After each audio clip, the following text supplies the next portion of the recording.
So we took our very first cruise on the Carnival Cruise in 2025 on a budget, and here is what I spent and saved. So as a mom, I love travel, but I also have to be realistic about expenses.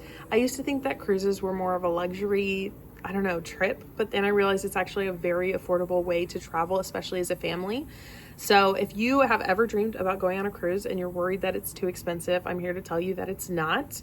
And I'm going to be breaking down exactly what I saved and spent and the tricks and tips that I use to be able to save more money and have a lot more fun on the trip. So no gatekeeping. If you are a mom or family that is trying to vacation without blowing the budget, then this video is for you. So let's dive into the cruise ticket price. So first of all, book off season. We went in January to the Bahamas. Nobody's typically going in January to the Bahamas, but it was a great way for us to be able to save.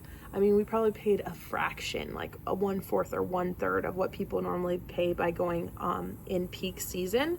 So watch for sales. Carnival is always doing sales. I know that a lot of the other cruise ship lines are also doing sales. We were able to, by booking in for a trip in January, and we ended up booking the trip, I think, at the beginning of December. So we waited until the sales got really low. And then, so if you're flexible with your dates, you can really save hundreds of dollars. So we were able to book all of ours. I think before taxes and fees, it was about $380 per person. But also we ended up being able to take my husband's parents as well. And what we did was we actually went through his mom's account to book the flights because she'd been on a Carnival cruise before. And so they give extra perks and rewards to keep you coming on the ships. So we were able to get like room upgrades for cheaper, maybe some onboard credit. That was a little bit, that was an added bonus. So definitely recommend that as well if you have someone that you can book through who's been on Carnival. And so we ended up just giving her our card and she booked it all for us. Also, I've heard that if you use a travel agent, they can also help you find extra deals or tell you the best times to book because they're kind of experts at doing so. So I think all in all, with all of the fees, I think we paid $1,400 for 4 of us to go on a 4-day cruise. So, or it was a 5-day cruise. I think it was 4-night cruise. So it was really fun. Honestly, we had a great time. When you get on the ship, there are a lot of onboard costs. So you have to calculate that into your overall expenses. It's not just, oh, we're paying everything up front and then we get on the ship and everything's free.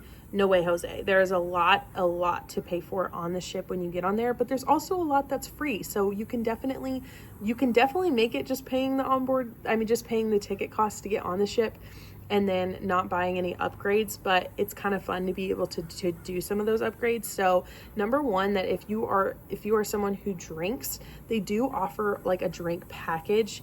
And so we actually skipped the drink package because we're not huge drinkers, but also it wasn't really a good value unless you had around 3 to 5 drinks a day, which we just didn't. So there was a lot of people that were trying to, I've heard that if you have 5 drinks a day, then it's worth it. But if you have less than that, it's not. So there were so many people on the ship that were just trying to like get their money's worth out of the drinks. And they do have really yummy drinks, but for us, we're just not that big. So we're not that big of drinkers. So we ended up just, if we wanted a drink, we would just buy one. They're like $9 or something. But the drink packages, I think were almost, I want to say that they were a couple $100s. So we saved hundreds of dollars by not doing the drink package. Now they do offer they have a lot of different free food for you. They have free water, coffee, tea, and lemonade, which was super nice. And then if you wanted anything in addition to that, like sodas or, an actual cocktail or something, that's where you would have to pay an additional additional money for. There were also things that you could shop for. There was arcades, multiple other things that you could pay for on the ship. But we honestly didn't need to buy much of anything else. Now, traveling to the port is another way that you can save money. So if you can find a port near you that you could drive to, you could save a lot of money on just the flight expenses alone. So if you're within driving distance, you'll save a ton of money. We flew to Florida, so we definitely spent a little bit more on the flights there. But that's definitely a way that you can save money. Then for as far as excursions, there are a lot of activities that you can do on the different places, on the different islands and places that you're visiting. So for us, what we did was we picked one excursion that we did, and then for the rest of the time we just went and did things for free and we just explored. I definitely recommend finding excursions that seem really fun and worth the money. There were some that didn't seem like they were very much worth the money. So make sure you do some diligence and looking beforehand and really figuring out what is something that you really want to spend money on and would be worth the total experience for all of you.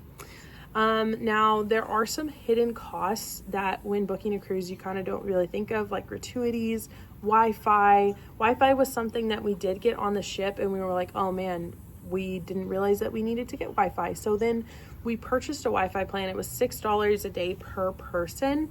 I really kind of regret it. It didn't work well, and I feel like it would have just been way better for us to book a program through our cellular service versus getting the onboard and Wi-Fi, just because it did not work well. So I definitely say skip that, save the $60 or whatever, and just have an unplugged getaway, and it will be really nice. So all in all of the money that we ended up spending for this cruise for us was about $1,800 all in all when all was said and done. And it was such a good experience for that, especially to be able to take his parents. So I would definitely recommend going if you get the chance. So if you've been putting off a cruise because you think it's too pricey, hopefully this breakdown shows you that it can be done on a budget and still have an amazing family trip. So comment below, would you try a Carnival Cruise, and what's your dream destination if you would go? So if you found this helpful, hit that subscribe button for more budget-friendly travel and side hustle tips, and I will see you on the next video.